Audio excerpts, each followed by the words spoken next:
Bien, ahora que conocemos la definición de intervalo, vamos a estudiar las cuadráticas y el método de zonas. Supongamos que tenemos una cuadrática p de x y tenemos sus raíces r1 y r2 que satisfacen esta condición. ¿Sí?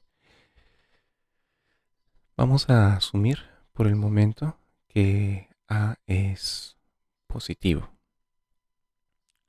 Cuando no lo es, vamos a ver cómo corregir esta, cómo corregir en caso A sea negativo, ¿no? Bien, entonces lo que nos interesa es caracterizar el conjunto solución de las siguientes inecuaciones: p de x mayor o igual a cero y p de x menor o igual a cero. Bien, y esto va a depender de la naturaleza del discriminante. Entonces, por ejemplo, cuando tomamos esta inecuación, ¿no? P de x mayor o igual que cero, el conjunto solución de, em, de esta inecuación será la unión de estos dos intervalos. Si cambiamos la desigualdad a menor o igual que cero, entonces el conjunto solución será el siguiente intervalo. Ambos se dan en el caso que el discriminante es mayor o igual que cero. Y finalmente, si el discriminante es negativo, el conjunto solución de esta inecuación serán todos los reales. Bien, y de aquí obtenemos la idea del método de zonas.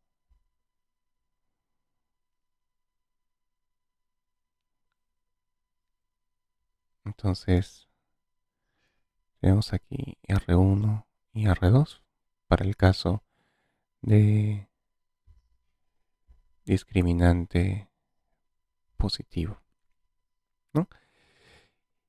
Y lo que hacemos es lo siguiente: dado que A es positivo, esto es muy importante,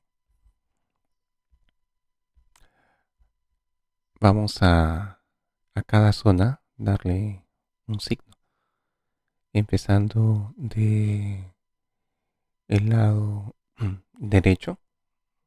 Vamos a contar así: signo positivo, signo negativo, signo positivo. Esas son las zonas. Y bien, como lo que estamos buscando, por ejemplo, en el primer caso es el conjunto de todos los números reales para los cuales p de x es mayor o igual que cero, aquí encontramos las dos zonas en donde es positivo y tomamos la unión de este conjunto con este conjunto, junto con las raíces, ¿no? Porque p de x podría ser igual a cero. De ahí tenemos esta unión de dos intervalos. Si nos interesa el conjunto de números reales donde el polinomio p de x se hace menor o igual a cero, entonces tomamos esta zona de aquí, incluyendo las raíces, porque p de x puede ser cero, y por lo tanto obtenemos este intervalo. ¿Bien? Entonces, ¿qué pasa a medida que el discriminante empieza a disminuir y se vuelve cero o negativo? Bien, entonces a medida que se hace el discriminante cada vez más pequeño, lo que ocurre es que las dos raíces se empiezan a aproximar una a la otra, ¿no? Entonces, eh, por ejemplo, si el discriminante se vuelve más y más pequeño, lo que va a ocurrir es que R1 y R2 se van a volver cada vez más y más cercanos. Bien, entonces, ¿qué pasa en el extremo cuando el discriminante es nulo? Cuando el discriminante es nulo, las dos raíces coinciden. Y R1 es igual a R2 en el caso de discriminante nulo. Y en este caso es como si la zona central hubiera desaparecido. Y tenemos así más y más. ¿Sí? Entonces, más aún, cuando el discriminante es negativo,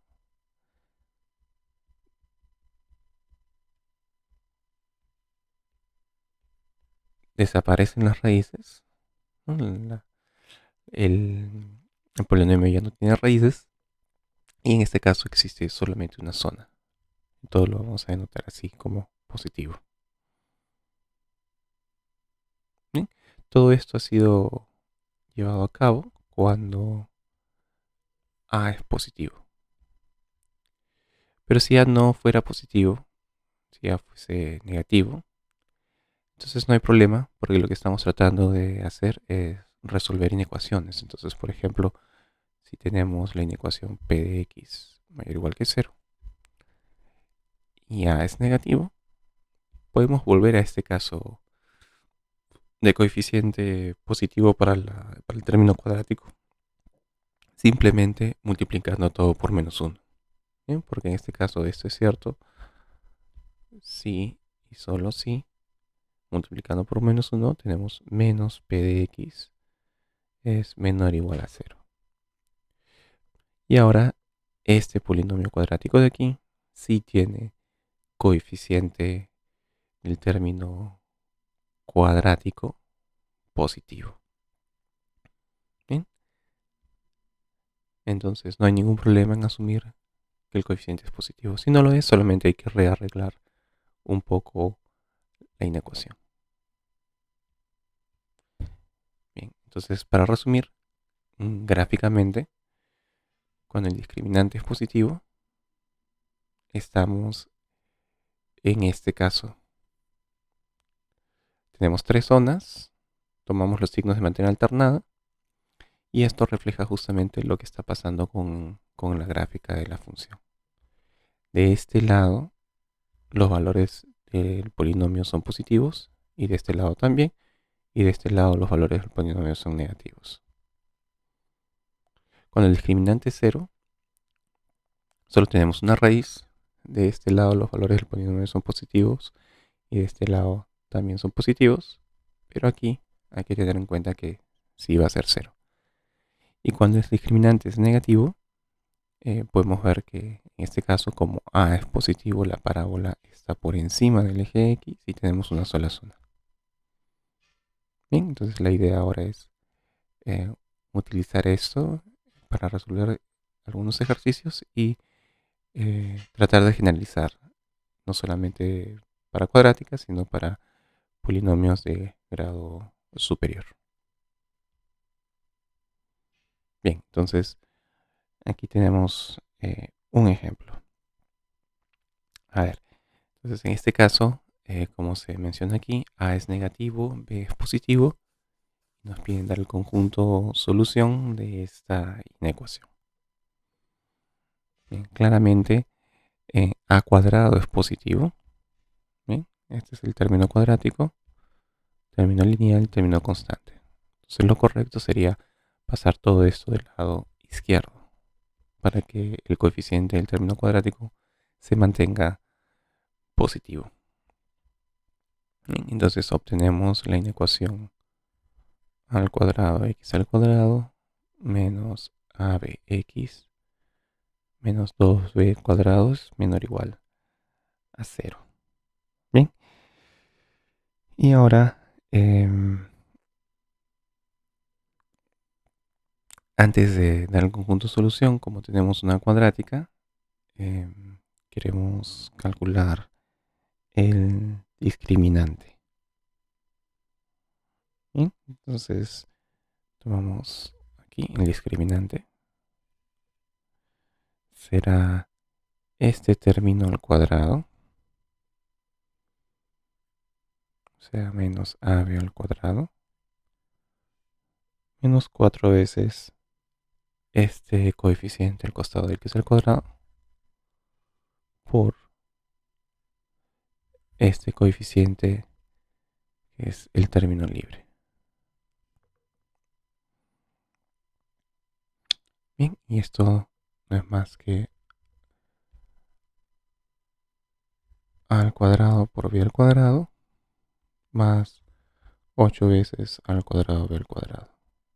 O sea, 9 veces al cuadrado b al cuadrado. Ese será el discriminante, el cual, como podemos notar, es positivo. Bien, entonces vamos a tener dos raíces y para calcular las raíces necesitamos también la raíz cuadrada del discriminante. La raíz cuadrada del discriminante será raíz de 9 al cuadrado b al cuadrado. Y aquí hay que tener cuidado simplemente porque aquí todo le podemos sacar la raíz cuadrada, pero ojo, b es positivo, pero a es negativo. Entonces formalmente la raíz será menos 3ab. ¿Sí? La raíz de 9 es 3, la raíz de b al cuadrado es b, pero la raíz de a al cuadrado no es a, porque a es negativo. Entonces la raíz de a al cuadrado realmente es menos a.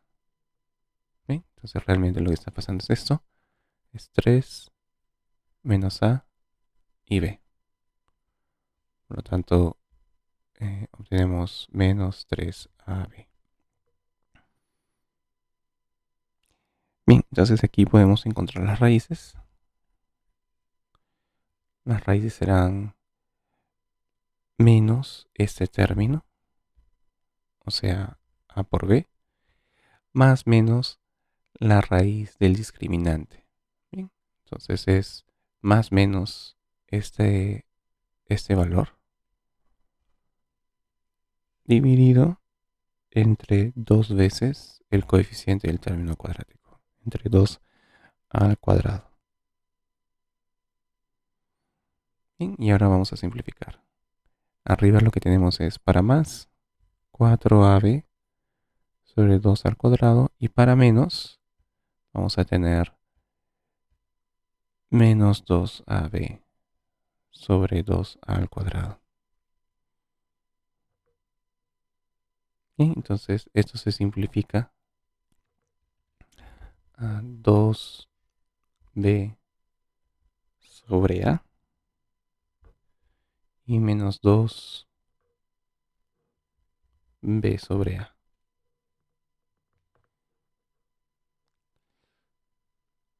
Listo, ya está. Recordemos que a es negativo. Como a es negativo, entonces este término es positivo y este término es negativo. Bien, entonces el conjunto solución por el método de zonas que habíamos ilustrado anteriormente será el intervalo 2b sobre a, hasta menos 2b sobre a.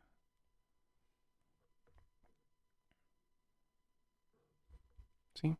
Porque estamos en el caso de discriminante positivo y estamos buscando la zona donde el polinomio tiene valores menores o iguales a 0. Entonces esta es justamente la zona central.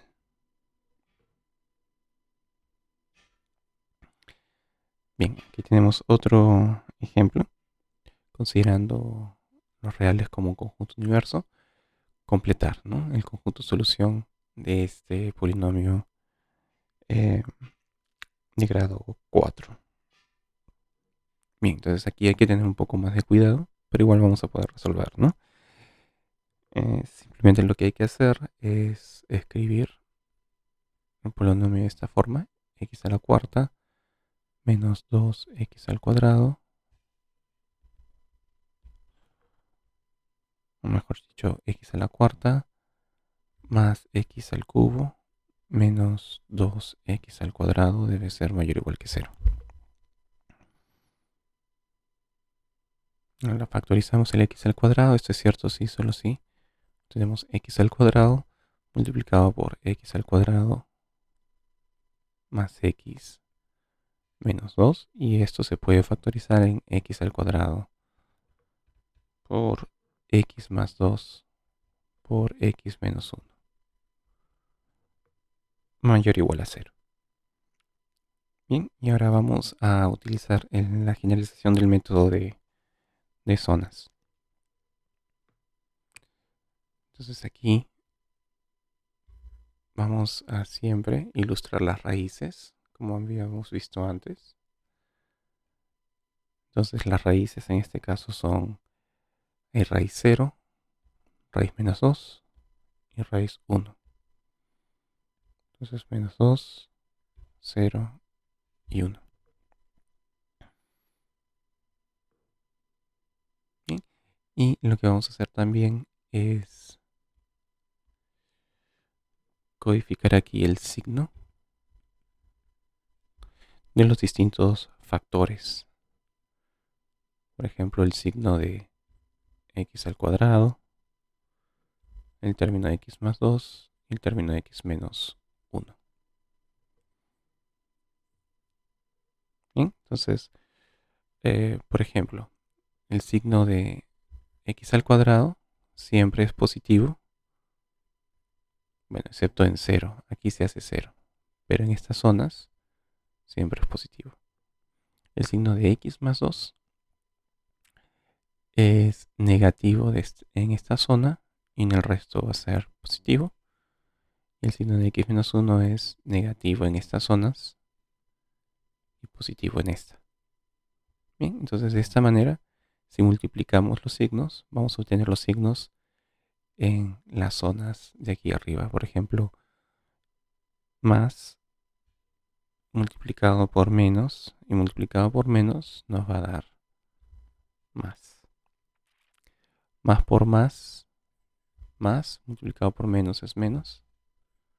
Más por más es más, multiplicado por menos es menos. Y más por más es más. Bien, entonces ahí tenemos las zonas. Otra forma de visualizar esto es en la factorización del polinomio, si es de grado mayor.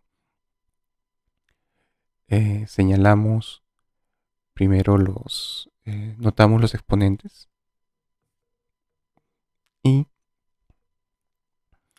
eh, si asumimos que el coeficiente del término de mayor grado es positivo, como lo es en este caso, el coeficiente del término de mayor grado es 1, que es positivo, vamos a empezar por la zona derecha,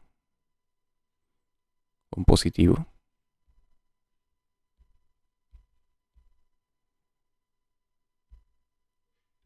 ¿No? En la zona derecha, positivo. Y de ahí, a medida que vamos pasando de una zona a la otra, mantenemos el signo o cambiamos el signo dependiendo de la paridad del exponente. Es decir, si el exponente es impar, cambiamos de signo. Y si el exponente es par, mantenemos el signo. Entonces, si empezamos de la zona de la derecha con más, al pasar por esta raíz que venía de un término lineal de exponente impar, vamos a cambiar el signo. Entonces lo cambiamos a menos.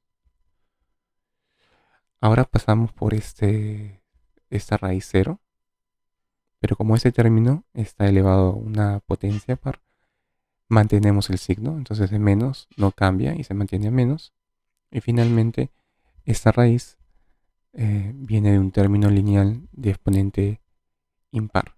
Y por lo tanto aquí sí vamos a tener un cambio de signo. ¿Bien? Entonces este sería el método de zonas en el caso de polinomios de grado mayor a 2.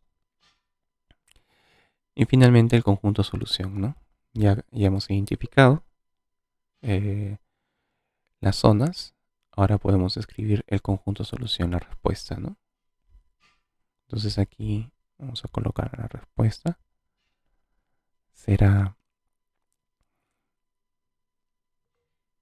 donde es mayor o igual a cero. Entonces va a ser de menos infinito hasta menos 2 incluido. Y aquí en cero también se va a hacer cero. Entonces vamos a unirlo con el cero. Y esto lo vamos a unir con el intervalo desde 1 hasta más infinito. Bien, entonces ahí tendríamos la respuesta. Como ejercicio se pueden resolver estos dos problemas, en los cuales también se va a necesitar el método de zonas. Y notemos que aquí abajo tenemos un ejemplo con un polinomio de grado mayor a 2. Entonces van a tener que factorizar un polinomio cúbico.